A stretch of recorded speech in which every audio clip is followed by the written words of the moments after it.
Before we begin tonight's story, take a deep breath and settle in. If you enjoy gentle journeys through time, memory, and dream, please like, subscribe, and leave a quiet footprint in the comments. Tell us, where in the world are you listening from, and what time is it there right now? You might not be alone. Someone else may be dreaming beside you. Now, close your eyes and let the echoes begin.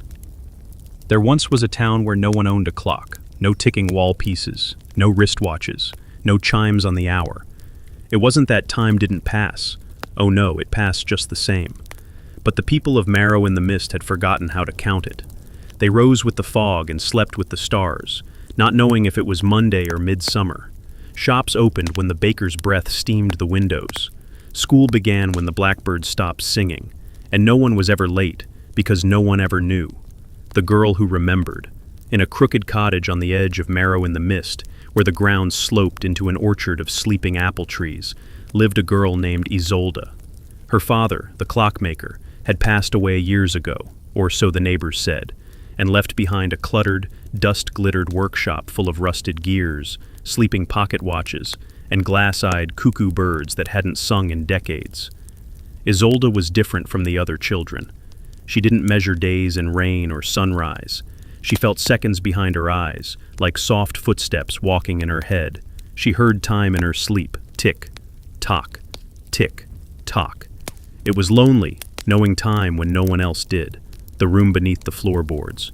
One rainy evening, while searching for a scarf long lost to cobwebs, Isolde stepped on a loose floorboard in her father's workshop. It gave way with a soft sigh. Beneath it was a ladder, and beneath the ladder, a room no one had seen in years. It smelled of oil and violets. A low-hanging lamp swung gently, as if it had never stopped moving since her father placed it there. And in the center of the room was a clock. But not just any clock.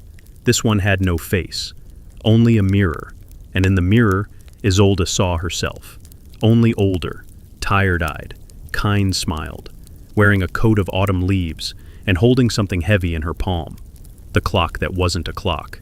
Beside the faceless mirror clock, an envelope rested on a velvet stool.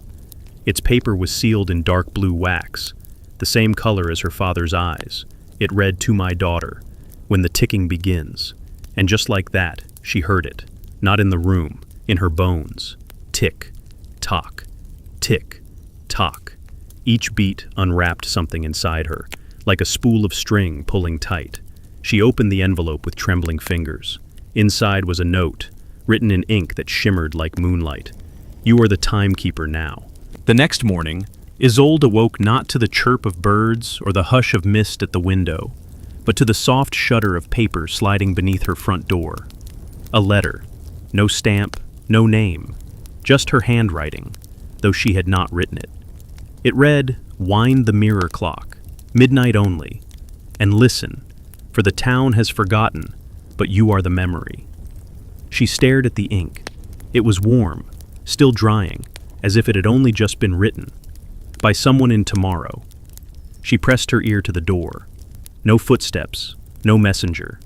Only silence and the drifting hum of bees. The clock's first whisper. That night, with her lamp burning low and moths dancing like ghosts in the warm golden air, Isolde crept into the secret room beneath the floorboards. The mirror clock stood silent, its surface now dimmed with a mist-like fog. Midnight was near. She felt it, not on any dial, but in her chest.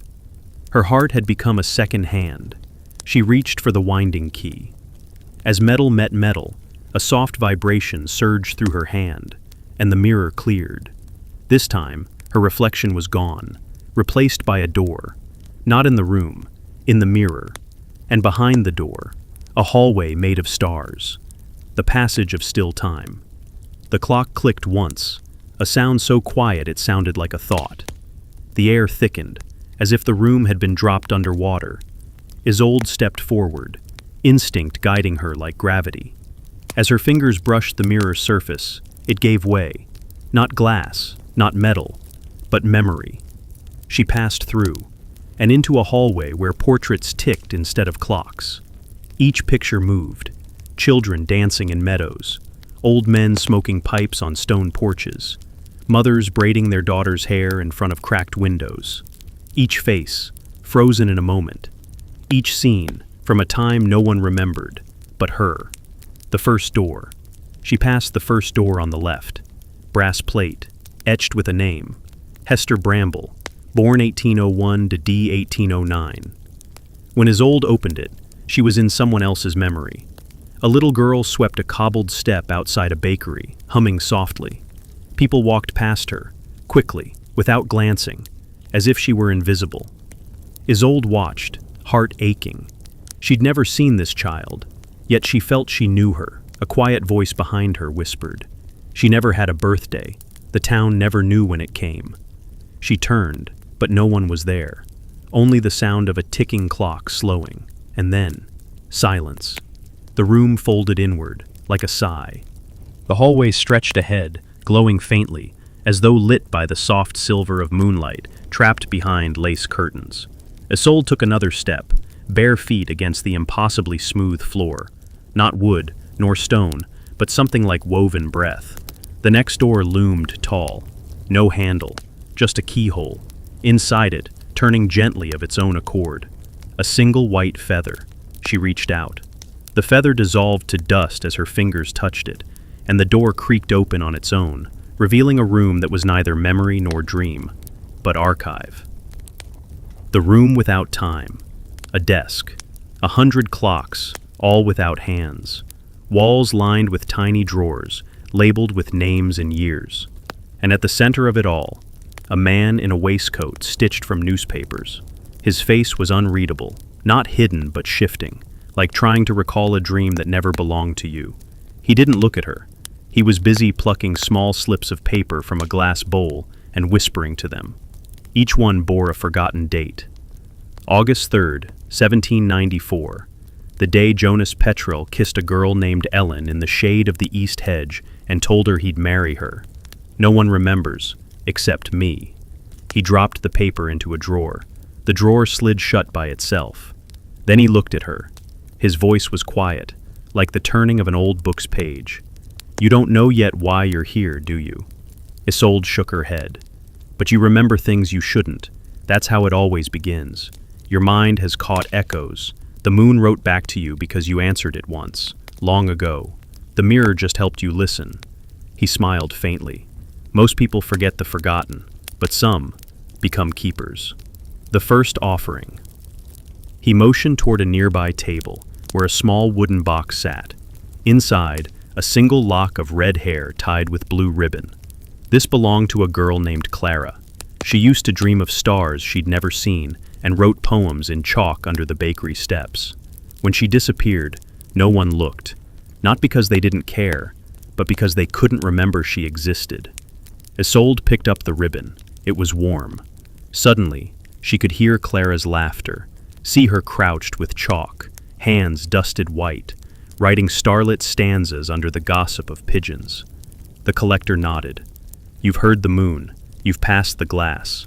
Now you must choose. Return to your bed and forget all of this. Or keep going. Collect what the world abandoned. He extended his hand. A silver pin lay in his palm, shaped like a crescent moon with a small feather tucked through. If you choose to remember, there is no going back. Isolde took the pin, and the clocks without hands began to tick.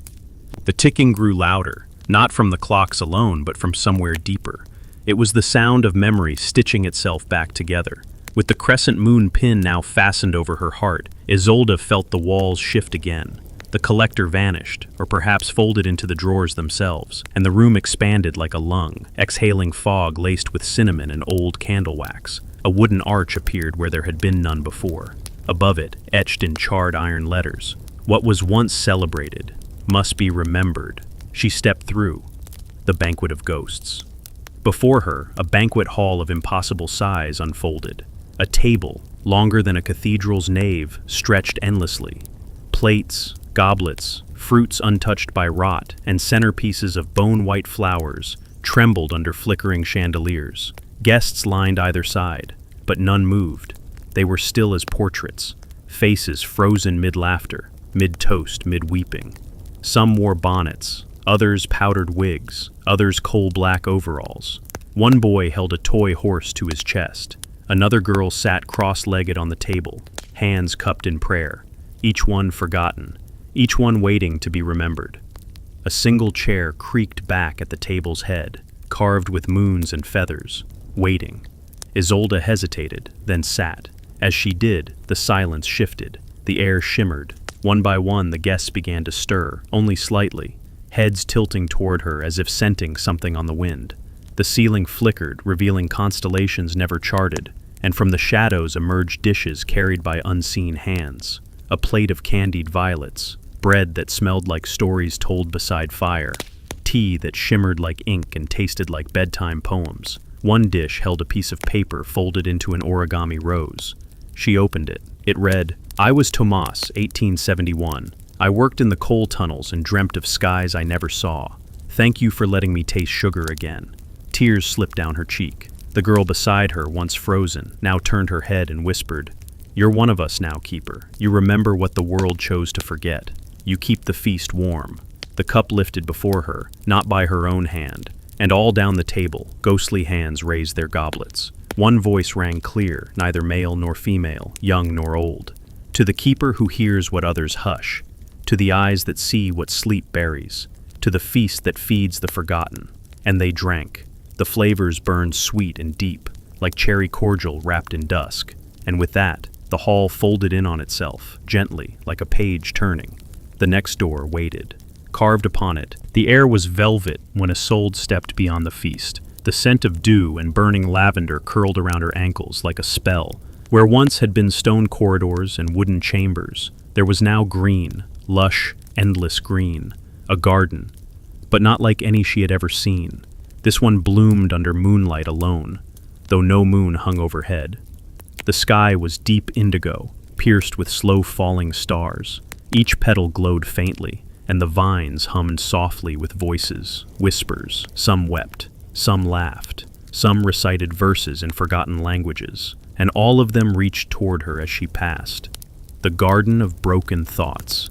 At the heart of the garden sat a woman made of lace and ash, weaving ribbons into the branches of a silverthorn tree. Her eyes were old as lullabies, but her voice, when she spoke, was gentle as a nursery rhyme. "You've come from the feast. Good. Your heart is full now. Time to mend." She gestured to the tree. "Each memory that slips, each thought no one holds, they fall here, root into soil, and bloom crooked. They need tending." Isolde stepped closer. A single bud unfurled at her presence, showing a flicker of a boy's face. Smudged cheeks, missing front tooth, eyes bright with stories. Then the flower shuddered and folded back in. "That was Bennett," the woman said softly. "He died in 1858, a chimney boy like you've met before. No one remembered him past his 6th year, but the memory was strong. It found root. You're here now to trim and tie, so it doesn't fade." She handed Isolde a pair of golden shears. The first trim. Isolde followed the whispers. She found a tangle of overgrown sorrow where 3 vines had wrapped too tightly around each other. One belonged to a woman who had lost her daughter in childbirth in 1799. Another was a baker who'd saved coins to buy a telescope. The third, a lamplighter who had written poems in soot with his fingers. She whispered to each as she snipped. "You mattered. You were loved. You dreamed." The vines pulsed with light, then released each other gently, curling into new growth. The gardener's truth. When she returned, the lace woman was gone. In her place, a note, pinned to the tree with a silver thorn. It read, "To tend memory is sacred, but remember, the more you hold, the harder it becomes to forget. And not all forgotten things wish to be found. Some linger for a reason. Be careful, Keeper. The garden does not only bloom, it bites." Beneath it, a path now glowed with footsteps made of starlight, and the trees whispered together. She walks where echoes dream. At the end of the garden stood another door. It bore a mark she had not seen before. A handprint burned into the wood, and etched beneath. The starlit path behind her dimmed, as Isolde stepped through the next door. It creaked like a forgotten lullaby, long, slow, aching. Ahead, the air was heavy, thick with the scent of ink and old wood polish. The hallway opened into a vast, shadow-drenched room, lined wall to wall with drawers, thousands of them, some wide and shallow, some tall and thin, some etched with initials. most completely blank. In the center, a lone candle burned atop a desk made of mirror shards and spine-brittle paper. Atop the flame, a moth of glass wings fluttered, not melting, not burning, only watching. The archivist appears. A man emerged from the shadows, or perhaps he had always been there. He wore a robe the color of bruised parchment, and his eyes were stitched shut with silver thread. "You've come to read the names," he whispered, without opening his mouth. "You've come to find the ones even time forgot to carry." He moved toward a drawer and pulled it open. The sound was that of a child breathing for the first time, startled, soft, filled with the echo of pain. Inside, a single card. Mary Ann T. Died, 1844, aged 9. Kept a diary in chimney soot behind the fire bricks. Her father never found it. Her story was never told. He handed the card to Isolde. "Read it aloud. Let it be known." Speaking the hollow. Isolde held the card in both hands. The edges trembled. Mary Ann T. Died, 1844, aged 9. Kept a diary in chimney soot behind the fire bricks. Her father never found it. Her story was never told. The room shifted. A wind blew gently through the drawers. Somewhere deep within the archive, a music box began to play. A simple melody, 4 notes on repeat. For a moment, a soft laugh echoed, high and girlish, like chalk on a blackboard. Mary Ann had heard her name. She was real again. The weight of knowing. The archivist opened another drawer. There are thousands more, most with no card, no name, just impressions, feelings, hauntings. Isolde reached for one, a drawer that resisted. She forced it open. Inside, a cracked doll's head, a coin dated 1823, and a single mitten soaked in soot. No name, no age, just a weight. She felt her chest tighten. "What if I can't remember them all?" she whispered. The archivist didn't smile, but his stitched eyes softened. "You don't have to. You only have to try. That is enough." The ink that binds. The candle on the table flared. A blank book appeared. "You may write one name," said the archivist, "and it will be remembered as long as stories are told." She dipped the quill into a pot of midnight blue ink. She paused, then wrote, "Bennett, the chimney boy who dreamt of skies." The ink shimmered like constellations. A door opened at the far side of the door closed behind Isolde with a hush like settling ash. The air ahead smelled of iron and snowfall, sharp and still. The ground beneath her feet shifted, no longer earth or tile, but cogs. Thousands of gears, worn smooth by time, ticked softly beneath a skin of frost. She had entered the place where forgotten timepieces went to rest, pocket watches, mantel clocks, church tower bells, all strewn across a field of cold, ticking metal, some cracked, others eternally stuck at midnight or noon. Above her, a gray sky churned like smoke trapped in glass. The keeper of minutes. Perched upon a broken grandfather clock was a woman with hair like unraveling parchment. She wore gloves made of spiderweb and steel, and when she blinked, her eyelids ticked like metronomes. "Welcome, Isolde," she said, without turning. "You've stepped into the graveyard of time that no one dares to mourn." Her voice was quiet, not because she feared being heard, but because it carried the weight of 10,000 silenced hours. Every moment that was stolen from a child, every birthday missed in a factory, every second suffocated in soot is buried here. This land ticks because of them. She stood and walked across the gear-covered plain like a dancer, weightless on rusted centuries, the clock that wouldn't die. The woman led Isolde to a sunken pit where a single clock still beat, loudly, stubbornly, broken. It showed no numbers, only symbols, a small hand, a tear, a flickering flame, a rat. "This is the life clock of Thomas J. Wren," the woman said. "He was crushed in a flue while trying to escape. The soot smothered his scream." Isolde knelt beside it. "But it's still ticking," she whispered. "Why?" The woman touched her shoulder. "Because he was never released. His last breath, his final thought. They never found closure, until someone speaks his name, remembers his fear, acknowledges his hope. The clock ticks on." The act of releasing Isolde took the same blue quill she'd used before and drew a symbol in the air above the clock, a door with a star. The moment it appeared, the ticking stopped, and in the sudden silence, she heard something small and powerful, a boy's exhale. Then nothing, just stillness, peace. One gear near her foot shifted and shattered like glass. What we inherit. Not all clocks need fixing, said the woman. Some need forgiveness, others need a voice, and some simply need to be let go. The entire graveyard trembled. The clocks began to sink, slowly, reverently, into the frostbitten earth, vanishing like memory under time. Only one remained, a small soot-covered wristwatch, ticking once every few seconds. Isolde picked it up and strapped it to her arm. "It doesn't belong to me," she said. "No," the woman agreed. "But you'll carry it until the one it belongs to." The door creaked open like a sigh, and Isolde stepped into a ballroom frozen between sighs of splendor and sorrow. What once may have been velvet and marble was now dust and faded echoes. Chandeliers swayed gently overhead, though there was no wind. Their crystals were cracked, and their lights flickered not from flame, but from memory. A grand piano stood in the corner, missing half its keys. Each bench and cushion bore the imprint of dancers long vanished. The wallpaper peeled like dried petals. Still the room breathed elegance, like an aging ballerina remembering her finest bow. The dancers who never left. The room was not empty. Ghostly figures moved across the worn floor, slow, solemn, and silent. Children, boys and girls in soot-stained uniforms, their backs hunched, their hands clutched close to their chests, as if still holding brushes, ropes, or hopes. And yet, they danced, not for joy, but for memory.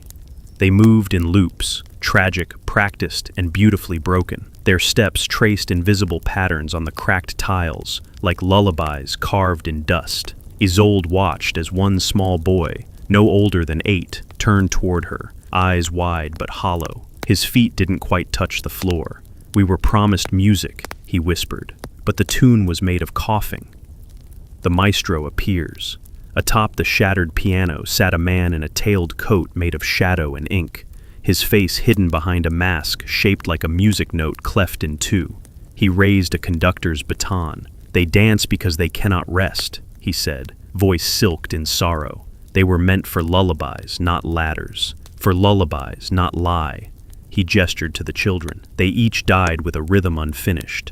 You must help them hear their ending." Isolde's heart tightened. How? He offered her the baton. Conduct their stories. Let them finish their final verse. A symphony of shadows. One by one, she raised the baton. One by one, the dancers paused, then spoke.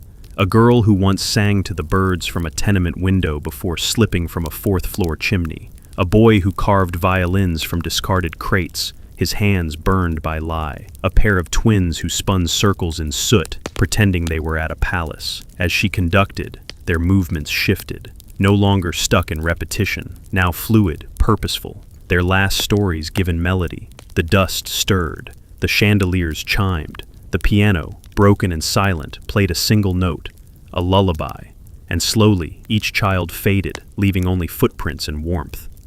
The final waltz. Isolde stood alone as the maestro stepped down from the piano. He bowed, then removed his mask. His face was cracked like porcelain, stitched at the mouth. Where his eyes should be were stars.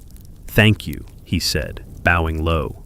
"You've returned their rhythm. Now yours awaits." The ballroom dissolved into a hallway of mirrors. At the end of the corridor, a door with golden hinges and no handle. The mirror corridor faded behind her, and in its place stood an open, windless expanse. The world here was hushed, as though wrapped in wool. At its heart, under a sky of still ash, rested a well of impossible depth. Its stones were old and sea-worn. Moss clung to them like forgotten names. No bucket, no rope, just a smooth ring, wide enough for a child to fall in, or climb out, if they remembered how. Isolde approached. The air here pulsed with something ancient, not sorrow, not fear, something more, tangled. Echoes from below, she knelt beside the well. Inside, nothing but darkness, not even a reflection. But then, a voice. My name was Elias. I had a sister. She sang before we were taken. Then another. They called me Pick. I was the best climber. That's what killed me. And another. No one told me the flue narrowed near the top. I thought light meant freedom. Isolde realized this was where the memories were buried. Not lost, just left behind. They had no grave, no mourning, no names carved in stone, so the well had swallowed them instead. A drop of her own. In her pocket was the soot-stained watch, ticking slowly, stubbornly. She unclasped it, whispering the name engraved inside the back. Thomas J. Wren. And then she let it fall. No splash, just silence. But a warmth rose from below, like breath, like thanks. The stones of the well glowed faintly, the memory tenders. Shapes began to form at the well's edge, not ghosts, not children, but tenders of memory. They were robed in patchwork, their faces blank, their hands ink-stained. They carried books without titles and brushed the air with feathers dipped in gold. These are the scribes, said a voice behind her. It was the maestro, again, but fainter now, less form than echo. They write the names that history forgot, but they cannot write what has never been spoken. The tenders turned to Isolde, waiting, speaking the unspoken. And so she did, every name she remembered, every child from every act. She spoke of their dreams, not just their deaths, their jokes, not just their jobs, the things they loved, the color blue, the sound of coins, the warmth of bread. With every word, the well filled not with water, but with light, golden, slow spinning, like melted time. The well recedes. The well began to sink, stone by stone, into the earth, until it was no more than a circle of moss. A grave? No, a garden. Tiny sprigs of lavender grew from the rim. A single thistle bloomed beside them, fierce and soft, all at once. The tenders bowed. The maestro vanished. Isolde stood alone again, but lighter now. Ahead, a staircase made of smoke and lace, leading upward through the air. Each step pulsed with a heartbeat. The staircase rose like a hymn, curving into a sky stitched with twilight. There was no railing, no wind, and yet each step felt firm, woven from memory, not matter. Isolde climbed barefoot, each step a breath, each breath lighter than the last. She no longer felt the soot clinging to her lungs, no longer heard the crack of rope or the clang of iron boots behind her. She was rising, and the past, though sacred, began to loosen its grip. And then she saw it. A door, suspended in the sky. No hinges, no keyhole, carria, no locks, only a faint golden symbol at its center. A feather, crossed with a flame. The door that did not bind, only invited. The keeper awaits. Beside the door stood a woman in a coat the color of twilight storms. Her hair was made of ribboned fog, and her eyes, like wells themselves, held layers of yesterdays. She nodded to Isolde. You've walked the soot in sorrow. You've named the forgotten. Now, child of silence, do you carry your own name? Isolde paused. The question echoed not in her ears, but in her chest. Did she? She thought of all the faces she had met, of the child who drew with ash, of the boy who danced with broken shoes, of the whispering girl in the rafters who never blinked. She thought of her own reflection in the mirror hall, the one who stood still while the others danced. Then she spoke. My name is Isolde. I am not only what I have survived, I am also what I remember. The woman smiled, not with lips but with the very air around her. Through the door, Isolde placed her hand upon the door. It was warm.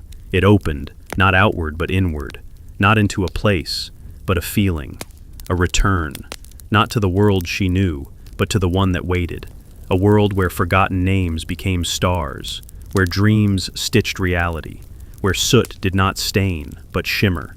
As she crossed the threshold, the last sounds behind her were not chains, but laughter, the laughter of children, free, and finally at rest.